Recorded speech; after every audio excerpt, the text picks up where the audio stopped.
perlu digarisbawahi, kata-kata yamliku nafsa indal ghadab, menahan diri ketika marah, kata-kata al-ghadab itu tidak menggunakan nakirah, tapi di sini menggunakan ma'rifah. Al-ghadab artinya marah itu, marah yang mana?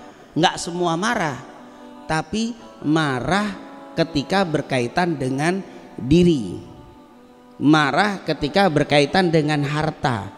Kita harus bisa tuh menahan apa? Marah. Alladzi yamliku nafsah indal ghadab. Orang yang kuat adalah orang yang bisa menahan marah. Kapan marah itu bisa ditahan? Ketika berkaitan dengan dirinya, ketika berkaitan dengan hartanya, tapi tidak berkaitan dengan agamanya. Lihat, ketika kita dibilang miskin, kan berarti pribadi kita dibilang miskin.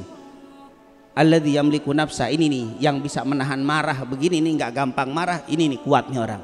Dibilang miskin, sabar dia. Jelek, sabar dia. Bodoh, sabar dia. Bahlul dibilang ini kalau bahasa apa nih? Sabar dia. Nah, ini namanya apa? Alladzi yamliku nafsah indal ghadab. Atau orang itu nipu harta kita. Kita udah percaya sama dia hianat. Ya Allah, sabar dah.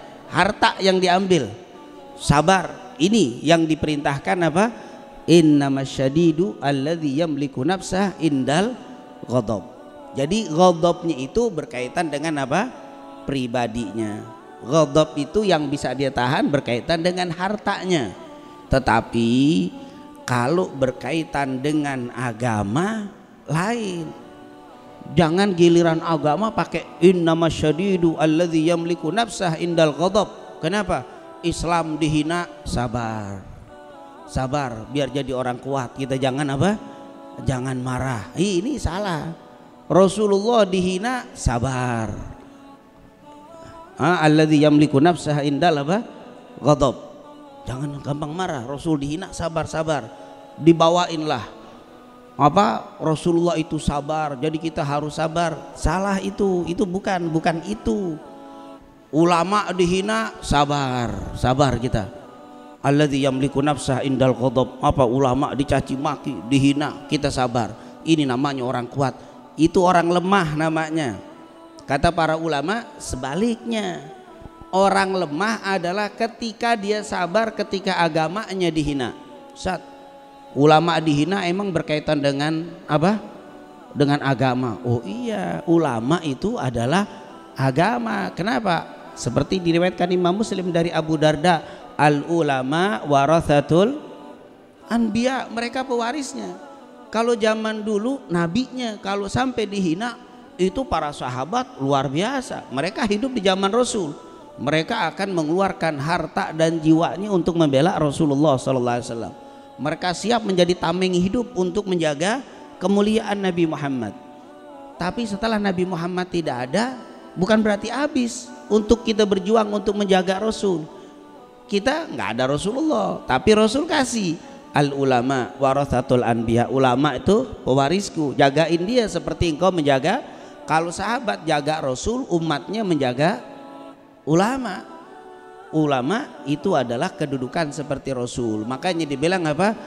Al anbiya, al ulama, yaitu kal anbiya, yaitu ulama-ulama itu seperti para nabi. Kenapa? Di zaman Bani Israel dulu, ini kalau kedudukannya nabi-nabi yang ada di Bani Israel dulu. Setelah Rasul ada nabi-nabi banyak. Rasul ada, kita tahu ya, ada perbedaan antara nabi dan Rasul. Kalau Rasul itu membawa syariat sendiri, membawa kitab sendiri, dia membawa aturan sendiri. Para nabi itu tidak membawa syariat sendiri, tetapi para nabi itu meneruskan syariat Rasul. Setelah Rasulullah nggak ada lagi nabi, yang ada adalah siapa? Ulama. Kenapa? Ulama kedudukannya seperti para nabi. Ulama tidak membawa syariat sendiri, tetapi ulama itu meneruskan, menyebarkan, menjaga syariat Rasulullah SAW. Makanya ulama ummati kal anbiya Bani Israel. Ulama umatku seperti apa? Nabi dari Bani Israel dulu, seperti nabi di zaman Bani Israel. Makanya marah kita, oh itu adalah bagian dari apa? Syariat. Jadi yang dikatakan ghadab di sini hati-hati, jangan umum.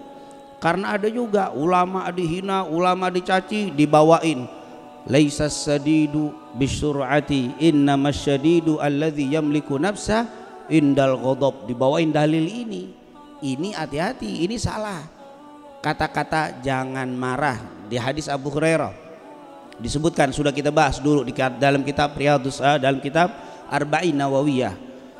Datang seseorang kepada Rasulullah SAW, ya Rasulullah ausini, ya Rasulullah tolong berikan aku wasiat. Apa jawab Nabi? La taghdab, la taghdab, la taghdab. Jangan marah, jangan marah, jangan marah. Maksudnya marah di mana itu?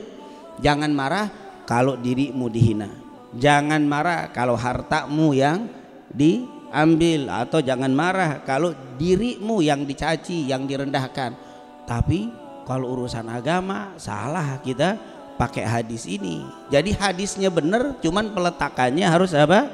Harus benar. Kalau salah ini dipakai nih. Orang sekarang lagi pada marah, ulamanya dihina, lagi pada marah, dibawain dalil laisas syadidu bisur'ati innamas syadidu alladzi yamliku nafsah indal ghadab. Nah, dibawain hadis ini dah. Karena salah apa? Salah faham. Hadisnya betul. Kalau dia nggak ngerti, ini musibah bawain dalil itu. Kalau dia ngerti, lebih musibah lagi.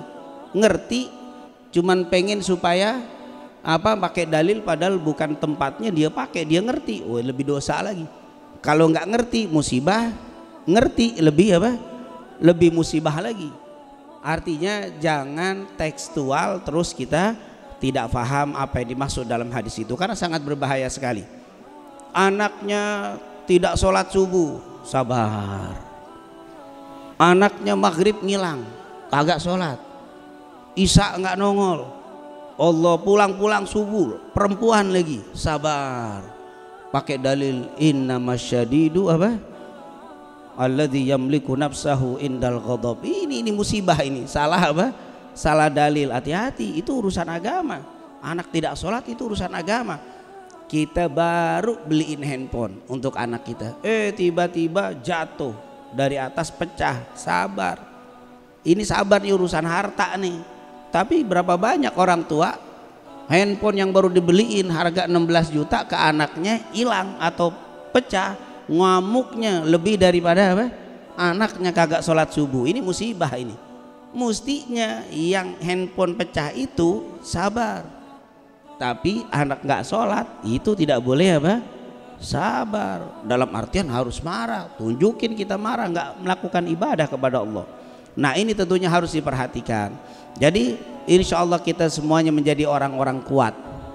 Kuat dalam artian fisik dan kuat dalam artian apa? Bisa menahan marah. Tapi sekali lagi jangan salah terjemah kata-kata marah.